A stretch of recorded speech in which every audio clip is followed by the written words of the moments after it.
Assalamu alaikum, my dear students. I hope you all are doing good. So, today in this lecture, we are going to talk about erythropoiesis. So, when we define erythropoiesis, it is simply the process of formation of red blood cells. So, when we see erythropoiesis, in this erythro means the red blood cells because we know erythrocytes जो है red blood cells का और एक नाम है और मैंने आपको लास्ट क्लास में बताया था कि erythro means red and cytes means cells. So whenever you hear this word erythros, so you have to remember that it is about the red blood cells. So erythro means red blood cells now, and poiesis means to form or to make or formation simply. So erythropoiesis is the process of formation of red blood cells. So this is the process of formation of red blood cells.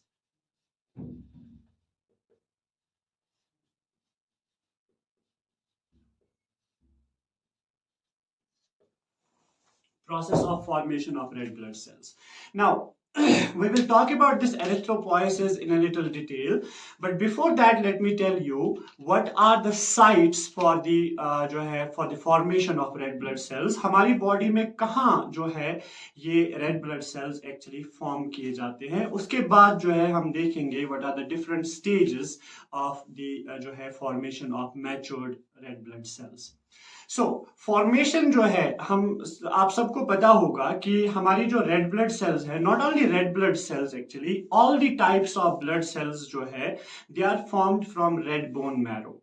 Okay, red bone marrow which is present in our bones, and from that red bone marrow हमारी सारी जो है blood cells whether it is जो है RBCs, whether it is the WBCs, different types of WBCs, or it is platelets, all the types of blood cells are formed from red bone marrow. But before birth actually, during the intrauterine life, मतलब fetus में we can say fetus में actually जो है ये site of formation of RBCs जो है different होता है. So in fetus we will talk about the fetus first कि कहाँ पे जो है ये आरबीसीज फॉर्म होती है फीटस में और फिर जो है एडल्ट्स में ये रेड बोन मैरो में ही जो है फॉर्म होती है. Right. So in fetus, when we talk about the site of erythropoiesis, in fetus when we talk about foetus में एक्चुअली जो है डिफरेंट साइट्स होती है for the process of erythropoiesis या रेड ब्लड सेल्स जो है फॉर्मेशन के लिए एक्चुअली डिफरेंट साइट्स होती है. For the first 2 months of intrauterine life जो साइट ऑफ फॉर्मेशन होती है so 1 to 2 months we can say 1 to 2 months of intrauterine life वहां पे जो है जो साइट ऑफ एरिथ्रोपोइसिस होता है that is actually yolk sac. Yolk sac जो है it is a membranous sac which is actually attached to the embryo और वहां पे जो है ये कई सारी functions करता है और उनमें से एक function ये है कि ये red blood cell formation के लिए जो है site होता है for the first 2 months of intrauterine life. Right और इस स्टेज को जो है जब हमारे यॉक्सेक में जो है ये आरबीसीज फॉर्म होती है इस स्टेज को हम कहते हैं मीजोब्लास्टिक स्टेज. Mesoblastic stage.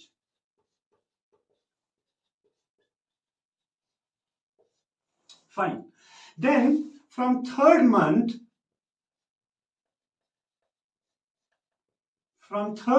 जो है जब अब हमारे जो है ऑर्गन्स जो है वो धीरे धीरे डेवलप होना स्टार्ट होते हैं और थर्ड मंथ से जो साइट ऑफ एरिथ्रोपोइसिस होता है या साइट ऑफ आरबीसी फॉर्मेशन होता है that is actually mainly it is liver but it can be जो है spleen as well. So we can say it is liver, mainly it is liver but the site for erythropoiesis is spleen as well.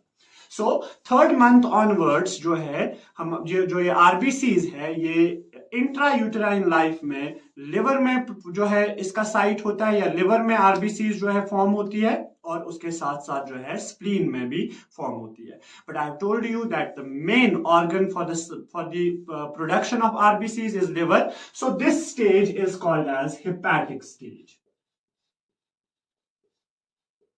Hepatic stage. Right. उसके बाद जो last 3 months of intra uterine life होते हैं, last 3 months,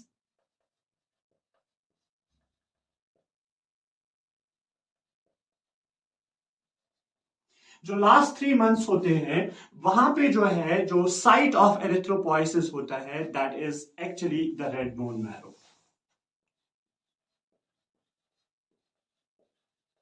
red bone marrow.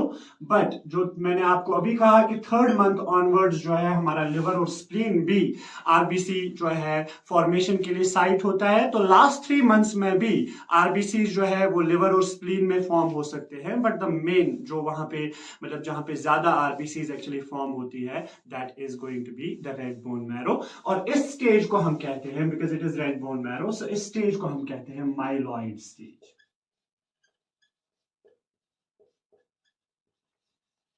Myeloid stage. और so this is the जो है site of erythropoiesis in fetus. So fetus में हम 3 स्टेजेस देखते हैं for the site of erythropoiesis. The first is mesoblastic stage, where the site of erythropoiesis is yolk sac. It is for the first 2 months of intrauterine life. From 3rd month onwards, it is liver and spleen, so it is called as hepatic stage.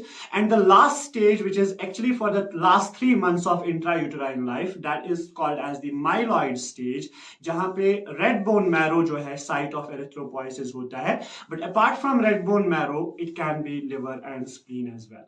और फिर जब बच्चा जन्म लेता है, after birth जो है जो आरबीसी प्रोडक्शन के लिए साइट होता है, that is always red bone marrow. लेकिन बोन्स जो है जो इस एरिथ्रोपोइसिस के लिए जो है इन्वॉल्व होती है, वो उसमें थोड़ी सी चेंजेस आती है। एक्चुअली क्या होता है कि पहले जो है in childhood we can say all the bones of the body जो है they are actually involved in the process of erythropoiesis. लेकिन उसके बाद mainly after 20 years of age what happens is कि only flat bones or we can say the bones of our axial skeleton, जिसमें जो bones आती है they are the cranial bones, हमारे जो क्रेनियम में जो बोन्स होती है वो होती है। और उसके बाद जो है हमारे रिब्स होती है, स्टर्नम होता है, वर्टिब्रल कॉलम होता है। और ये सारी जो बोन्स है ये एक्चुअली जो है मतलब एरिथ्रोपोइसिस के लिए जो है इन्वॉल्व होती है।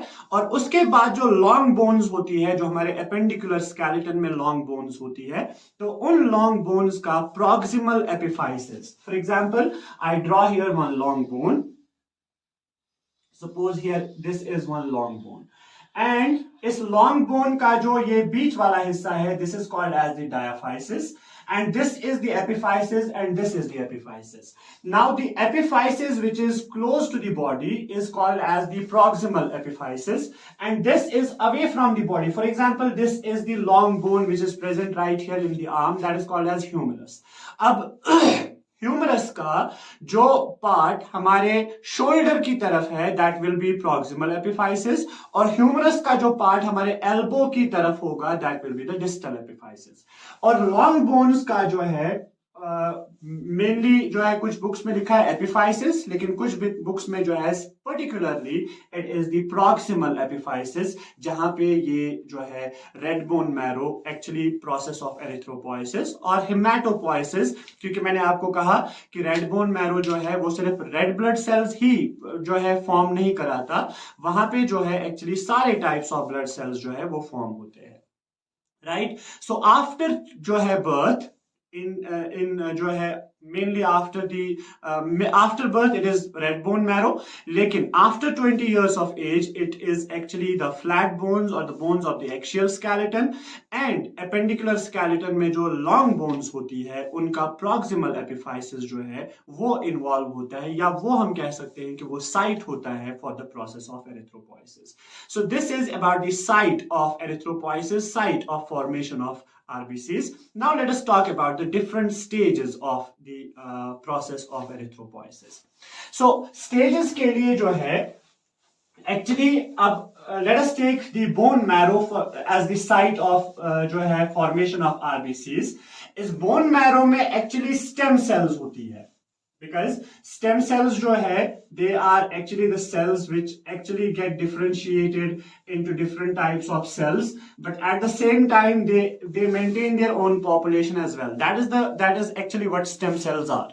So जो stem cells हमारे blood cells को फॉर्म करती है वो stem cells हमारे मेनली हमारे जो है इस रेड बोन मैरो में प्रेजेंट होती है. अब उस स्टेम सेल को हम कहते हैं, दैट इज राइट हियर, उस स्टेम सेल को जो इस रेड बोन मैरो में प्रेजेंट होती है और जो हमारे सारे ही ब्लड सेल्स को जो है फॉर्म करती है, we call that stem cell as pluripotent haemopoietic stem cell. Pluripotent haemopoietic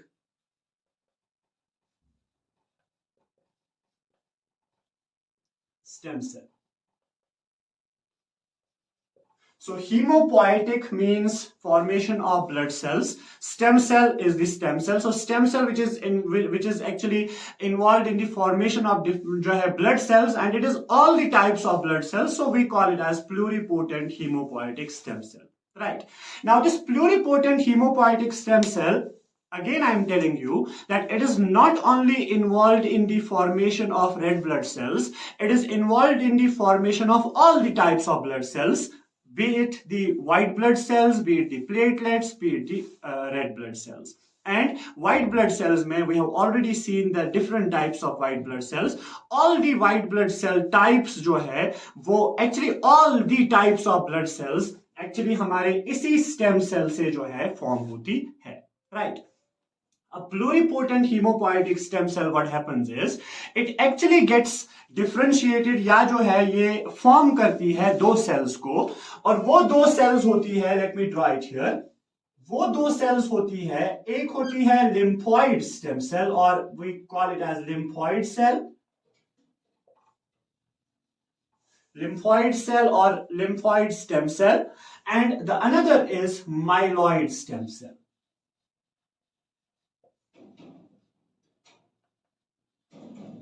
Now, lymphoid stem cell जब फॉर्म होती है तो इस lymphoid stem cell से एक्चुअली फॉर्म होती है हमारी lymphocytes. हमें नाम से ही पता चल जाना चाहिए, it is lymphoid stem cell, so it will give rise to the lymphocytes. Lymphocytes are the type of white blood cells. Agranulocytes में we have the monocytes and lymphocytes, and lymphocytes are formed from the lymphoid stem cell, and lymphoid stem cell is formed from the pluripotent hemopoietic stem cell, right? इसके बाद जो myeloid stem cell है, myeloid stem cell से actually बाकी सारी जो types of blood cells होती है, रेड ब्लड सेल्स होती है, white blood cell, except the lymphocytes and the platelets, they are formed from the myeloid stem cell. अब क्या होता है कि myeloid stem cell actually 3 types of cells में डिवाइड होता है, मतलब ये डिफरेंशिएट होता है या ये जो है बनाता है 3 टाइप्स ऑफ सेल्स, और उनमें से जो पहला है that is actually colony forming unit, CFU indicates colony forming unit, megakaryocyte, and colony forming megakaryocyte जो है, मेगाकैरियोसाइट वी कॉल जो है प्लेटलेट्स, और megakaryocyte colony forming unit megakaryocyte that give rise to platelets, right? And then second type of cell which is formed from the myeloid stem cell is colony forming unit granulocytes monocytes. अब granulocytes monocytes से हमें पता चल ही रहा है कि it will give rise to the granulocytes and monocytes. अब granulocytes में we have neutrophils, eosinophils, basophils, and then it will also give rise to monocytes which is agranulocyte. So this colony forming unit granulocyte monocyte, it will form neutrophil, it will form eosinophil, it will form basophil, it will form monocyte, right? So we have the platelets, we have the neutrophils, eosinophils, basophils, monocytes, and we have already lymphocytes which are formed from the lymphoid stem cell, and then the third type of cell which is formed from here, that is colony forming unit erythrocytes. Colony forming unit erythrocytes, and that will definitely make, or that will definitely give rise to erythrocytes. That is our RBCs, erythrocytes.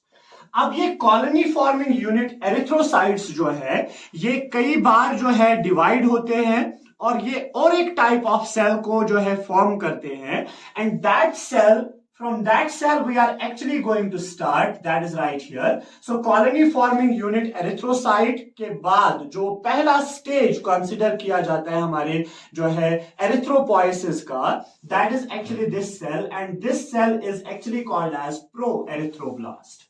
So let me write it here. This cell is called as proerythroblast. Proerythroblast.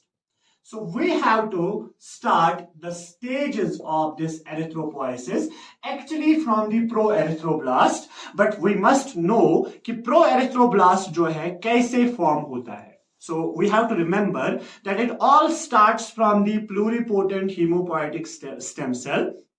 And this pluripotent hemopoietic stem cell is also called as hemocytoblast.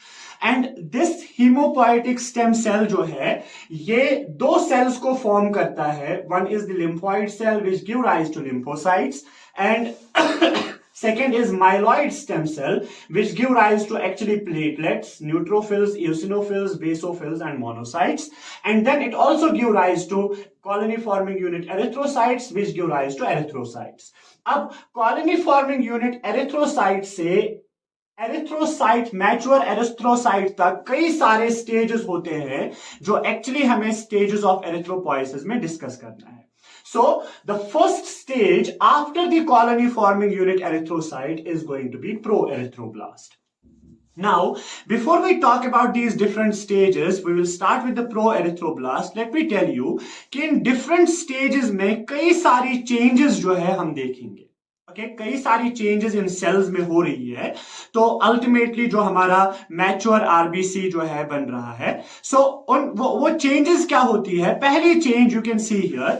The first change is कि इस प्रोएरिथ्रोब्लास्ट में you can see कि nucleus present है और nucleus जो है ये बहुत बड़ा प्रेजेंट है और न्यूक्लियस के अंदर जो है न्यूक्लियोलाई भी प्रेजेंट है. But when we talk about the erythrocytes here, erythrocytes मतलब RBCs, उनमें we know हमने already morphology में discuss करा है that they are non-nucleated cells. So पहली चीज हम देखेंगे कि न्यूक्लियस जो है जब हम प्रोएरिथ्रोब्लास्ट से नेक्स्ट स्टेज जाएंगे, अल्टीमेटली जब हम एरिथ्रोसाइट्स जो है बनाएंगे तो तब तक जो है हमारा न्यूक्लियस डिसअपियर होता है. Okay, that is the first thing. Then the second thing is कि इनमें जो cell organelles होते हैं, for example we will see in these stages we have those cell organelles. Most importantly there are many ribosomes present there in these cells. लेकिन जब हम RBC बनाते हैं तो वो cell organelles भी वहां पे present नहीं होते हैं, वो भी disappear होते हैं. तीसरी चीज जो है इन cells का size जो है वो भी change होता है और साइज जो है वो इस तरह से चेंज होगा कि जब हम प्रोएरिथ्रोब्लास्ट का साइज देखेंगे इसका साइज बहुत बड़ा होता है और अल्टीमेटली जब हम आरबीसीज जो है फॉर्म करेंगे उनका साइज जो है कंपैरेटिवली जो है बहुत कम होगा. So there will be reduction in the size, there will be जो है nucleus will disappear and और एक चेंज जो है that is actually change in the cytoplasm. और साइटोप्लाज्म में हम चेंजेस इस तरह से देखेंगे कि पहले जो है हम देखेंगे यहाँ पे जो है it will attain the basic die, that means वो भी हम अभी देखेंगे आगे स्टेजेस में. सो अभी आप याद रखें कि जो है इस साइटोप्लाज्म का नेचर भी जो है चेंज होगा as we move forward during these different stages of erythropoiesis. So पहला चेंज है दैट न्यूक्लियस विल डिसअपियर. दूसरा चेंज है जो है साइज ऑफ सेल जो है वो कम हो जाएगा. तीसरा चेंज जो है साइटोप्लाज्म में जो है चेंजेस आ जाएंगी, राइट. और एक चेंज है जो है वो ये है कि सेल ऑर्गेनेलीज जो है वो भी वहां पे जो है डिसअपियर हो जाएंगे, right. So all these changes we are going to talk about during these different stages. और इन डिफरेंट स्टेजेस को हम किस नाम से जो है बुलाते हैं वो नाम भी जो है हम डिस्कस करेंगे, राइट. सो पहला जो स्टेज है दैट इज प्रोएरिथ्रोब्लास्ट एंड प्रोएरिथ्रोब्लास्ट जो सेल है ये बनती है after the colony forming unit erythrocyte. So when we talk about the size of the proerythroblast, it is approximately 20 microns. So you can understand कि how much difference is there from pro-erythroblast up to the mature RBCs, क्योंकि mature RBCs का morphology में हमने देखा था that जो diameter of the cell है that is 7.2 microns or 7.5 microns or simply we can say it is 7 to 8 microns. लेकिन यहाँ पे जो diameter of this pro-erythroblast है it is 20 microns. और दूसरी चीज जो है इस प्रो एरिथ्रोब्लास्ट में जो हम देखते हैं कि न्यूक्लियस जो है, न्यूक्लियस भी इसमें प्रेजेंट होता है. Okay, let me right it here that size और डायमीटर इज 20 माइक्रॉन्स. न्यूक्लियस जो है वो प्रेजेंट होता है, न्यूक्लियस जो है वो प्रेजेंट होता है. और तीसरी चीज जो है इस न्यूक्लियस का जो साइज होता है ये बहुत बड़ा होता है. ये ऑलमोस्ट सेल का पूरा साइज जो है, ऑलमोस्ट सेल का पूरा साइज जो है ये न्यूक्लियस का साइज जो है होता है. मतलब न्यूक्लियस सेल के अंदर जो है काफी सारा एरिया जो है ऑक्यूपाई करता है. राइट. और इसके बाद जो न्यूक्लियस है, इस न्यूक्लियस के अंदर न्यूक्लियोलाई भी प्रेजेंट होते हैं. Because we already know कि न्यूक्लियोलाई जो है they are actually the site for ribosome formation. जो वो न्यूक्लियोलाई जो है वो राइबोसोम्स बनाते हैं. और राइबोसोम्स हमें इस सेल में बहुत सारे राइबोसोम्स की जरूरत पड़ती है क्योंकि इस सेल को आगे हीमोग्लोबिन बनाना है, हीमोग्लोबिन का सिंथेसिस करना है. और हीमोग्लोबिन के सिंथेसिस के लिए we have to make a lot of proteins. So we need lot of ribosomes there, we need lot of mRNA there. So उसके लिए जो है ये न्यूक्लियोलाई भी वहां पे प्रेजेंट होते हैं तो ताकि वो ज्यादा से ज्यादा राइबोसोम्स को फॉर्म करे. और उसके बाद वो राइबोसोम्स जो है, हमें पता है राइबोसोम्स आदि जो है protein factories of the cell. So ribosomes में प्रोटीन सिंथेसिस होगा और वो राइबोसोम्स हमें ज्यादा से ज्यादा चाहिए. उसके लिए हमें जो है इस सेल में न्यूक्लियोलाई भी प्रेजेंट होता है. It is more than one nucleolus actually, so we call it as nucleoli जो है इस न्यूक्लियस में प्रेजेंट होता है. Right. So the first thing is pro-erythroblast में that the size is actually bigger, it is 20 microns and इसमें nucleus भी present होता है, इसमें न्यूक्लियोलाई भी प्रेजेंट होता है. एंड न्यूक्लियस न्यूक्लियोलाई क्यों प्रेजेंट होता है वो मैंने आपको बता दिया, क्योंकि ये ज्यादा से ज्यादा राइबोसोम्स बनाता है और उन राइबोसोम्स को एक्चुअली बनाना है आगे प्रोटीन्स, जो प्रोटीन्स हमें हीमोग्लोबिन सिंथेसिस के लिए चाहिए. राइट. इसके बाद ये प्रो एरिथ्रोब्लास्ट जो है ये कई बार जो है डिवाइड होके और एक सेल जो है फॉर्म करता है and that cell is called as early normoblast. That cell is called as early normoblast and that early normoblast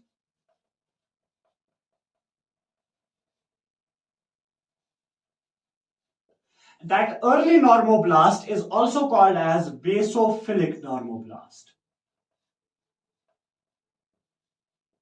Basophilic normoblast. Now why it is called as basophilic? क्योंकि इसका जो साइटोप्लाज्म है, the cytoplasm of this cell is actually it attains the basic dye. So you have to remember always that when the cytoplasm attains the basic dye, it actually attains the blue color. When it attains the acidic dye, it attains the red color. You have to remember this. So if you see here, the cytoplasm जो है वो मैंने blue color से show करा है. It is because कि इसका जो cytoplasm है, it attains the जो है basic dye. अब ये बेसिक डाई क्यों अटेन करता है, मैंने अभी आपको कहा कि यहां पे जो न्यूक्लियोलाई प्रेजेंट होते हैं they are involve in the synthesis of many and many these ribosomes, क्योंकि राइबोसोम्स को आगे प्रोटीन सिंथेसिस करना है. और वो ribosomes actually attain the blue colour और they attain the basic dye, those ribosomes. So because of the presence of many ribosomes in the cytoplasm, because of the presence of mRNA, क्योंकि mRNA हमें चाहिए for the protein synthesis. mRNA जब synthesis होता है तो that is called as transcription. फिर वो mRNA बाहर राइबोसोम्स के पास जाके ट्रांसलेशन कराता है. So we are involve in the formation of proteins. अब वो mRNA है या जो है राइबोसोम्स है, they actually attain the basic dye. और उसकी वजह से जो ये वाला अर्ली नॉर्मोब्लास्ट वाला स्टेज है ये एक्चुअली बेसिक डाई अटेन करता है because of the presence of many and many ribosomes and mRNA present there in the cytoplasm और present there in the cell. अब इसमें क्या होता है, इसका जो साइज होता है दैट इज अप्रोक्सीमेटली 15 माइक्रॉन्स। सो पहली चीज हमने देखी, मैंने आपको कहा जैसे जैसे हम आगे बढ़ेंगे तो साइज भी कम होता जाएगा, क्योंकि हमें एरिथ्रोसाइट्स में बहुत कम डायमीटर चाहिए, we only need 7 to 8 microns. So हमें जो है इन डिफरेंट स्टेजेस में ये देखने को मिलेगा कि साइज ऑफ द सेल जो है वो रिड्यूस हो रहा है। सो यहाँ पे 20 माइक्रॉन्स था, अर्ली नॉर्मोब्लास्ट में it is 15 microns. But the second thing is कि इसमें जो है अभी भी न्यूक्लियस प्रेजेंट है। इस सेल में अर्ली नॉर्मोब्लास्ट जो है, you can see here nucleus present है, बट अब इस सेल में न्यूक्लियोलाई प्रेजेंट नहीं है। न्यूक्लियोलाई जो है वो डिसअपियर हो जाते हैं, और क्योंकि अब हमने उतने सारे राइबोसोम्स बनाए जितने हमें चाहिए, we have made enough ribosomes for the protein synthesis, तो अब हमें राइबोसोम्स आगे नहीं बनाने हैं, तो इसीलिए जो है न्यूक्लियोलाई इस स्टेज में डिसअपियर होते हैं। So this is the second stage of the process of erythropoiesis. इसके बाद जो और इस स्टेज में थोड़ा इस स्टेज में भी, लेकिन इस स्टेज में ज्यादा जो है हीमोग्लोबिन सिंथेसिस होता है। हीमोग्लोबिन सिंथेसिस होता है। हीमोग्लोबिन मैंने कहा सिंथेसिस होता है। हीमोग्लोबिन अभी सेल के अंदर इस स्टेज में अपीयर नहीं होता है। इस स्टेज में हीमोग्लोबिन अपीयर नहीं होता है, सिर्फ हीमोग्लोबिन जो है वो फॉर्म होता है। अब हीमोग्लोबिन क्यों फॉर्म हो गया? Because I have already told you that haemoglobin जो है उसके लिए हमें प्रोटीन सिंथेसिस करनी है। वो प्रोटीन सिंथेसिस के लिए जो हमें चाहिए था, हमें एमआरएनए चाहिए था, हमें राइबोसोम्स चाहिए थे, वो हमने इसी स्टेज में जो है बना दिए थे ताकि हम आगे हीमोग्लोबिन की सिंथेसिस करें। और हीमोग्लोबिन जो है वो अब इस अर्ली नॉर्मोब्लास्ट में सिंथेसिस उसका शुरू होता है। ओके और कुछ बुक्स जो है वो कहते हैं कि प्रो एरिथ्रोब्लास्ट में ही हीमोग्लोबिन का सिंथेसिस जो है वो शुरू होता है, लेकिन वो इस स्टेज तक अभी अपीयर नहीं हुआ है। राइट उसके बाद we will go to the next stage, and that next stage is called as intermediate normoblast. Intermediate normoblast. Intermediate normoblast. Let me use both these colors, red and blue, because you can see इसमें हमने blue cytoplasm दिखाया था, इसमें red and blue जो है दोनों colors जो है या दोनों जो है the cytoplasm of this intermediate normoblast, it will attain the acidic as well as the basic dye. Right. So intermediate normoblast, as it attains acidic as well as basic dye, so that means it will attain the red color as well as blue color. So we call this intermediate normoblast as polychromic or polychromatic normoblast. Polychromatic normoblast. Now, why we call it as polychromatic? Poly means multiple, poly means more than one, and chromatic means color or chromic means color. It is also called as polychromic normoblast. और इस polychromic मतलब more than one color. So because we have the red color as well as the blue color. Now this red color as well as blue color is because we still have the ribosomes present there. So it will definitely attain the basic dye. But in this stage, there will be appearance of hemoglobin. There will be appearance of hemoglobin, and that hemoglobin actually attains the acidic dye that will attain the red color. So इसमें जो है blue colour भी दिखेगा और red colour भी दिखेगा, और blue and red colour is because of the ribosomes and mRNA present है, और उसके बाद जो है हीमोग्लोबिन अपीयरेंस स्टार्ट हो जाएगा, उसकी वजह से जो है there will be red colour. So we call it as जो है पॉलीक्रोमिक और इंटरमीडिएट नॉर्मोब्लास्ट. अब इसमें क्या होगा, इस पॉलीक्रोमिक में द साइज जो है वो फर्दर रिड्यूस हो जाएगा, and the size will remain somewhere around the 12 microns. Okay, approximately it will be 12 microns. और इसमें जो है अभी भी न्यूक्लियस प्रेजेंट होता है, but you have to remember कि इसमें जितना न्यूक्लियस बड़ा था इसमें उतना बड़ा नहीं है. न्यूक्लियर मटेरियल जो है वो कंडेंस हो जाएगा. There will be condensation of the nucleus will reduce in size, और उसके बाद जब हम इसमें आ जाते हैं तो न्यूक्लियस और ज्यादा जो है कंडेंस होता है और वो और ज्यादा जो है साइज में जो है रिड्यूस होता है, लेकिन इसमें भी न्यूक्लियस प्रेजेंट होता है और इसमें भी न्यूक्लियस प्रेजेंट होता है। न्यूक्लियोलाई हमने देखा था इसी में डिसअपियर होता है, और इसमें जो है जो साइटोप्लाज्म है that will attain acidic as well as basic dye, acidic as well as basic dye, because acidic because of hemoglobin, basic because of those ribosomes and mRNA, right. और इसके बाद जो है जो इस इंटरमीडिएट नॉर्मोब्लास्ट का important चीज जो है दैट इज हीमोग्लोबिन जो है it will start appearing in this cell.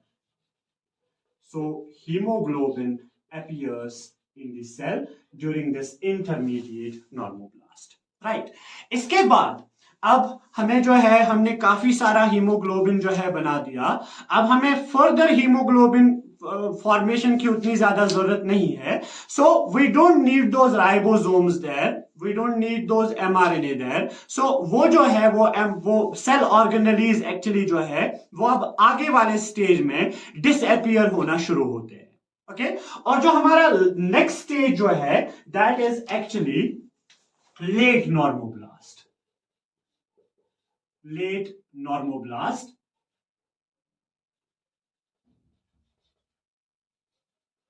and this late normoblast is also called as acidophilic normoblast,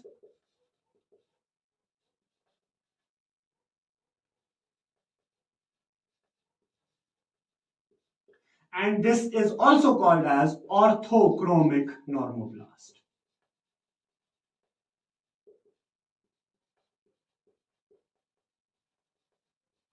orthochromic normoblast. अब इसमें क्या होता है कि अब इस पूरी सेल में साइटोप्लाज्म में जो है वो जो सेल ऑर्गेनेलीज थे वो डिसइंटीग्रेट होते हैं क्योंकि अब हमें इसकी जरूरत नहीं है, और अब हमें जो है इसमें ज्यादा से ज्यादा इस साइटोप्लाज्म में what is present there is haemoglobin. So this hemoglobin, because of the presence of more and more hemoglobin present there in the cell, in this stage of late normoblast, the cell will attain the acidic dye, right? Because we see the lot of the cell is actually attaining the red color. But before that, let me tell you कि इसका जो size होता है that is 10 to 12 microns, और इसके बाद जो है और it is 10 microns approximately, और in some books it is 8 to 10 microns इस late normoblast का। तो इसके बाद जो है इसमें पहले जब ये लेट नॉर्मोब्लास्ट जो होता है पहले इसमें न्यूक्लियस जो है प्रेजेंट होता है, लेकिन वो न्यूक्लियस इतना ज्यादा श्रिंक होता है और वो श्रिंक होता है बहुत ज्यादा कंडेंस हो जाता है, and ultimately before this late normoblast goes into the another stage, इसमें क्या होता है कि वो न्यूक्लियस जो है एक इंक स्पॉट वाला न्यूक्लियस जो है रह जाता है। पहले जो है हमें दिखता है ऐसे न्यूक्लियस, लेकिन धीरे धीरे क्या होता है वो न्यूक्लियस जो है बहुत छोटा होता है, वो न्यूक्लियस मतलब वो इंक स्पॉट वाला न्यूक्लियस जो है रहता है, and ultimately what happens is इसी लेट नॉर्मोब्लास्ट में क्या होता है कि वो न्यूक्लियस जो है वो इजेक्ट होता है out of the cell, that nucleus is actually ejected out of the cell like this,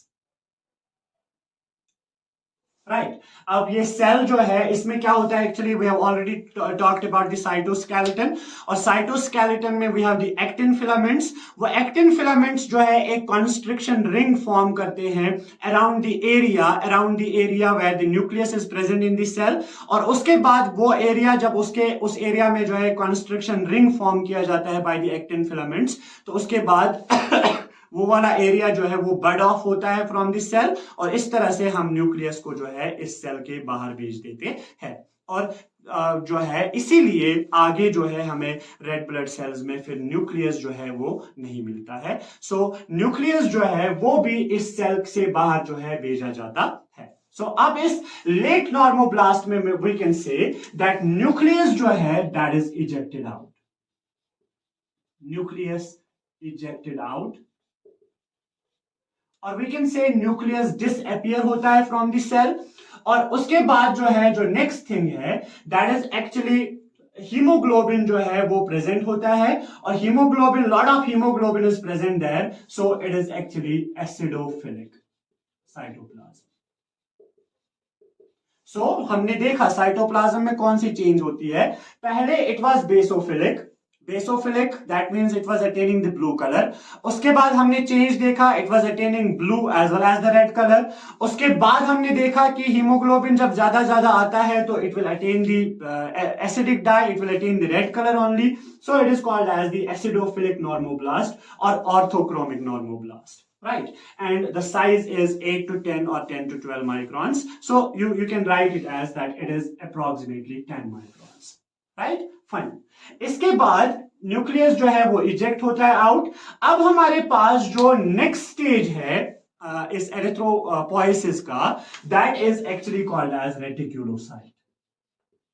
and this reticulocyte जो है, reticulocyte, this reticulocyte is also called as immature RBC. Immature RBC, right?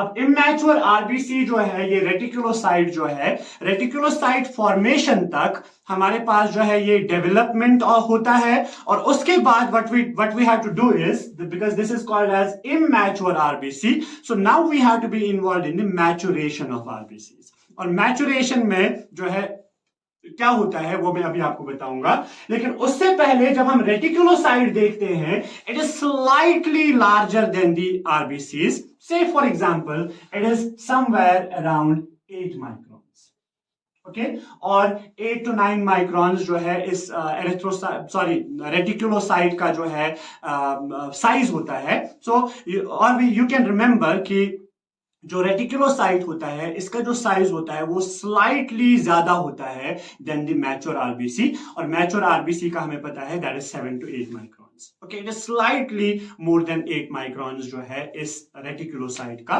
जो है size होता है। इसके बाद इसमें इस रेटिकुलोसाइट में जो है न्यूक्लियस प्रेजेंट नहीं होगा, बिकॉज न्यूक्लियस जो है इसी लेट नॉर्मोब्लास्ट वाले स्टेज में जो है डिसअपियर हुआ था या इजेक्ट आउट हुआ था। और इसमें जो है इस रेटिकुलोसाइट में हीमोग्लोबिन जो है वो डेफिनेटली प्रेजेंट होगा, हीमोग्लोबिन जो है वो प्रेजेंट होगा। और इसमें क्या होता है, जब इस रेटिकुलोसाइट को जब हम स्टेन करते हैं, इस रेटिकुलोसाइट को जब हम स्टेन करते हैं एक स्पेशल स्टेन से, that stain is called as brilliant cresyl blue, brilliant cresyl blue. This brilliant cresyl blue जो है ये एक स्टेन होता है, ये एक डाई होता है जो एक्चुअली यूज होता है फॉर काउंटिंग दी रेटिकुलोसाइट्स, क्योंकि रेटिकुलोसाइट्स जो है अब हमारे सर्कुलेशन में आते हैं और उसके बाद जो है ये रेटिकुलोसाइट्स जो है मैच्योर होते हैं, देन दे आर एक्चुअली जो है they become the mature RBCs, right?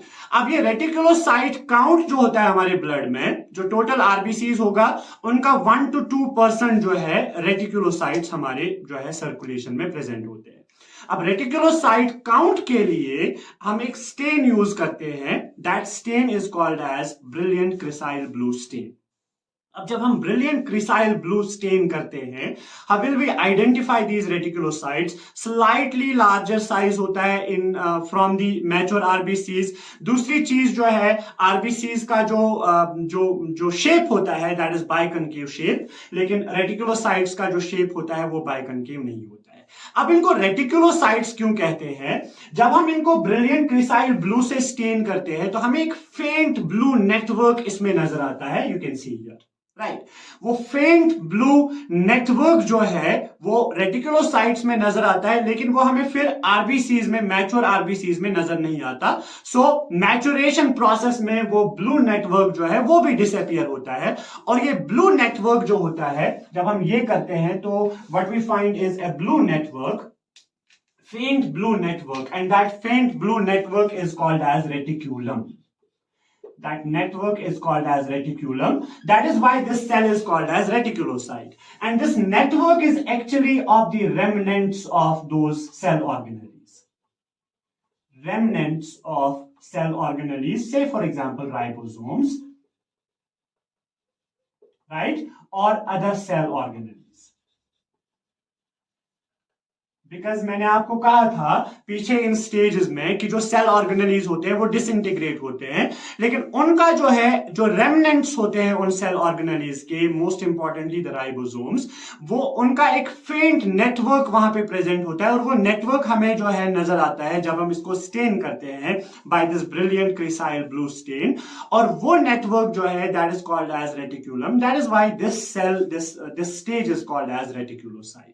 और उसके बाद रेटिकुलोसाइट के बाद ultimately it takes 2 more days, यहां तक जो है रेटिकुलोसाइट फॉर्मेशन तक there is a confusion actually. Some books say it takes 5 days, but in one book I saw it takes 15 days up to here, up to reticulocyte.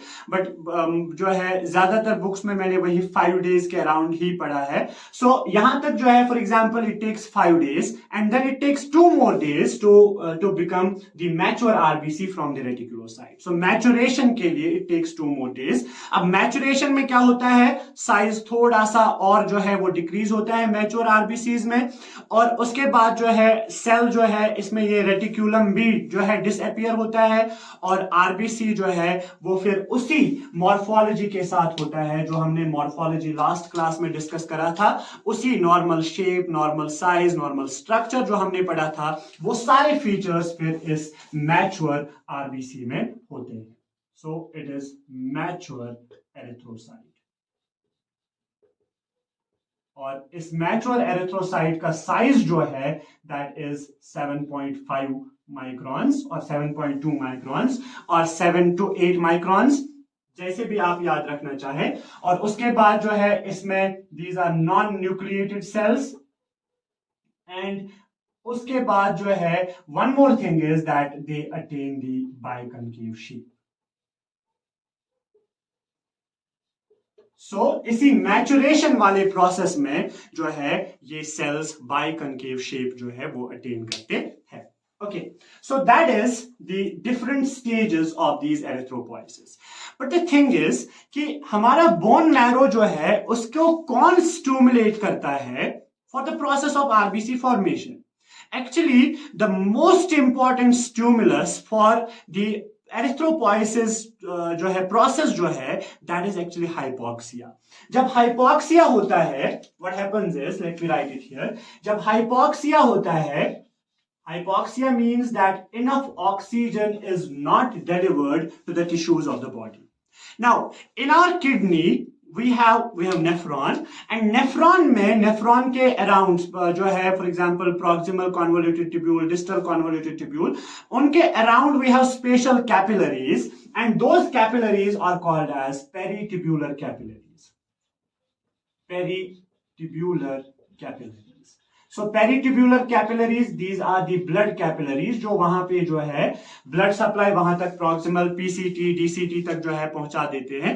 So proximal convoluted tubule में जो endothelial cells होती है, those endothelial cells are oxygen sensitive cells. They actually detect the decreased partial pressure of oxygen. So whenever there is hypoxia, that stimulates the endothelial cells of the peritubular capillaries, and these peritubular capillaries secretes one protein, and that protein is called as erythropoietin. That protein is called as erythropoietin. This protein, this erythropoietin, is actually a glycoprotein with approximately 165 amino acids, and this erythropoietin जो है, ये erythropoietin जब release होता है from these peritubular capillaries of the kidneys, and these peritubular capillaries जो है वो hypoxia जो है जब होता है, मतलब partial pressure of oxygen, that means enough oxygen नहीं है हमारी बॉडी में. सो अगर इनफ ऑक्सीजन नहीं है तो what we will do is we will try to produce more and more RBCs, ताकि ज्यादा से ज्यादा आरबीसीज जो है वो वहां पे अवेलेबल रहे. क्योंकि आरबीसीज का मैंने आपको कहा था the most important function of RBCs is actually the transport of oxygen from lungs to the tissues. और जब टिश्यूज को ऑक्सीजन इनफ नहीं मिलता है तो पेरिट्यूबुलर कैपिलरीज को भी लो ऑक्सीजन मिलता है, तो पेरिट्यूबुलर कैपिलरीज जो है वो एरिथ्रोपोइटिन सिक्रीट करते हैं, और ये एरिथ्रोपोइटिन जो है ये हमारे बोन मैरो में जाके इन सारे स्टेप्स को जो है स्टिमुलेट करता है. ये जो है प्रो एरिथ्रोब्लास्ट जब बनता है from colony forming unit erythrocytes, फिर यहां से इस स्टेज में, यहां से इस इस स्टेज में, यहां से इस स्टेज में, तकरीबन सारे ही स्टेजेस को ये एरिथ्रोपोइटिन जो है ये वहां पे स्टिमुलेट करता है। सो एरिथ्रोपोइटिन जो है ये फर्स्ट इंपॉर्टेंट जो है फैक्टर होता है which is actually necessary for the process of erythropoiesis. Now there are certain other factors which actually affect the process of erythropoiesis, or we can say which actually regulate the process of erythropoiesis. The first is erythropoietin. Then the second is, okay, let me rub it here.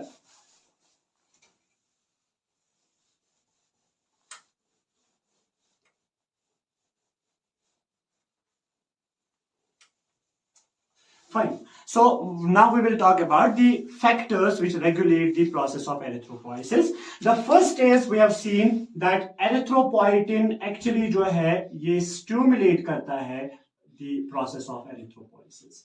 So erythropoietin is a hormone, is a glycoprotein actually, which is secreted by the kidneys, peritubular capillaries, and this erythropoietin जो है ये stimulate करता है erythropoiesis formation को. Right अब दूसरी चीज जो है दैट इज थायरॉक्सिन. थायरॉक्सिन जो है it is a thyroid hormone and it is one of the major metabolic hormones जो हमारी बॉडी में मेटाबॉलिक प्रोसेसेस को इंक्रीज करता है. और अगर सारी मेटाबॉलिक प्रोसेसेस को इंक्रीज करता है thyroxine, so definitely it will also stimulate the process of erythropoiesis. So ये एरिथ्रोपोइसिस फॉर्मेशन को भी या formation of red blood cells को भी स्टिमुलेट करता है या इसको जो है इंक्रीज करता है. राइट इसके बाद there is one more thing and that is actually testosterone. This is one hormone, testosterone, and this testosterone जो है ये भी stimulate करता है this process of erythropoiesis. और इसीलिए because testosterone is actually stimulant for this erythropoiesis process, for the formation of RBCs, that may be the reason कि males में क्यों जो है RBC count ज्यादा होता है as compared to females. Right? इसके बाद there is one more hormone, that is the estrogen. And this oestrogen जो है ये एक्चुअली इसका इनहिबिटरी इफेक्ट रहता है फॉर द एरिथ्रोपोइसिस जो है प्रोसेस. तो एस्ट्रोजन का इनहिबिटरी रहता है, टेस्टोस्टेरोन का स्टिमुलेटरी रहता है. सो बोथ दीज एक्चुअली हम समझ सकते हैं कि क्यों जो है मेल्स में आरबीसी काउंट जो है ज्यादा रहता है एज कंपेयर टू फीमेल्स. मैंने आपको लास्ट क्लास में बताया था the normal count of RBCs. Right वहां पे मैंने आपको बताया था कि मेल्स में जो है it is actually in the higher side as compare to females. So that is because that may be because of the testosterone being having the stimulatory effect on erythropoiesis and estrogen having the inhibitory effect on erythropoiesis. Then we have, मैंने अभी आपको कहा था कि erythropoietin जो है वो release क्यों होता है, that is because of the hypoxia. तो हाइपोक्सिया की वजह से एक्चुअली जो है हाई आल्टीट्यूड्स पे जब हम जाते हैं, हाई आल्टीट्यूड्स, तो हाई आल्टीट्यूड्स पे actually there is decreased oxygen level. तो वहां पे उसकी वजह से जो है जो हाई आल्टीट्यूड्स पे रहने वाले लोग होते हैं उनमें भी एरिथ्रोपोइसिस जो है प्रोसेस ज्यादा होता है. तो इसीलिए उन लोगों में जो है एरिथ्रोपोइसिस ज्यादा होने की वजह से आरबीसी काउंट जो है वो प्लेन एरियाज में रहने वाले लोगों के कंपैरिजन में हाई आल्टीट्यूड्स पे रहने वाले लोगों में जो है आरबीसी काउंट ज्यादा होता है. That is because of that hypoxia, and hypoxia stimulates the secretion of erythropoietin and erythropoietin stimulates the formation of red blood cells. Then we have some dietary जो है things जो है जो हमें एक्चुअली जो है important है for the process of erythropoiesis. अब erythropoiesis में the important thing which we are synthesizing here is hemoglobin. क्योंकि हीमोग्लोबिन ही ये ऑक्सीजन को जो है ट्रांसपोर्ट करता है from lungs to the tissues. So the important thing there in the जो है आरबीसीज इज हीमोग्लोबिन. अब हीमोग्लोबिन सिंथेसिस के लिए what we need is, first is we need the proteins and amino acids.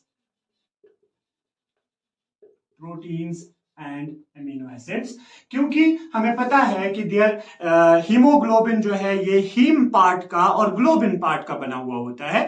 तो globin जो है that is actually the protein part of haemoglobin. We have the globin chains, और वो globin chains are the proteins, और proteins को बनाने के लिए we need the amino acids. So definitely common सी बात है कि we need amino acids for the formation of this जो है for the formation of haemoglobin, और हीमोग्लोबिन अगर बनता है तभी हमारी जो है मैच्योर आरबीसी जो है वो फॉर्म होती है, राइट। इसके बाद we need another thing that is iron, और आयरन जो है वो हमारे हीम पार्ट ऑफ हीमोग्लोबिन को फॉर्मेशन के लिए जो है दैट इज इंपॉर्टेंट, बिकॉज हमें पता है कि haem part and globin part makes the haemoglobin, and haem part में वी हैव दैट जो है iron which is important that. So iron जो है ये भी हमें डाइट से ही मिलता है, और आयरन जो है ये हमें डाइट से मतलब गैस्ट्रोइंटेस्टाइनल ट्रैक्ट से जो है हम इसको एब्जॉर्ब करते हैं इनटू द सेल्स, और लिवर में जो है फिर इसको स्टोर करते हैं in the form of ferritin, और जो है ट्रांसफेरिन प्रोटीन से हम इसको ब्लड से सर्कुलेट करते हैं, और फिर जो है ये बोन मैरो में पहुंच के वहां पे यूटिलाइज होता है, और वो जो है ये जो आयरन है ये यूटिलाइज होता है for the synthesis of haemoglobin और for the formation of haemoglobin, right.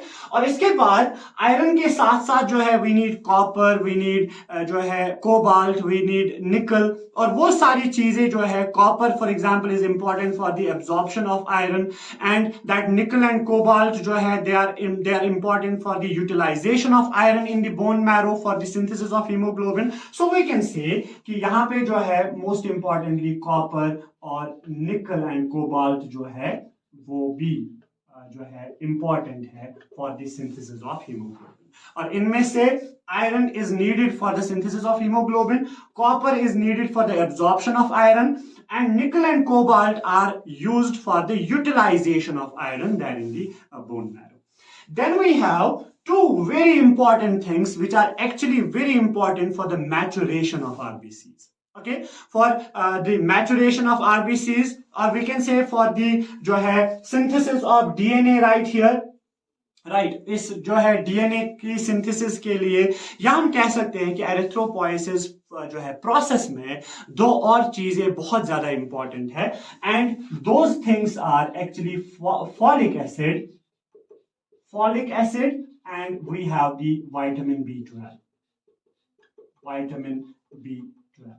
अब ये फॉलिक एसिड और विटामिन B12 जो है ये एक्चुअली हमें डाइट से ही मिलता है, और इस विटामिन B12 जब हमारे डाइट में होता है तो हमारे डाइट से हमें मिलता है, तो ये गैस्ट्रोइंटेस्टाइनल ट्रैक्ट में होता है। For example let me draw it here is our stomach, and then we have the small intestines, and we have small intestines में we have duodenum, we have jejunum and we have ileum.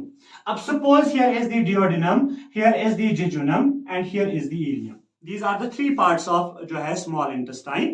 अब हमारे पास जो vitamin B12 है, for example vitamin B12 जो है हमारे diet में आ गया है, it is in the जो है gastrointestinal tract.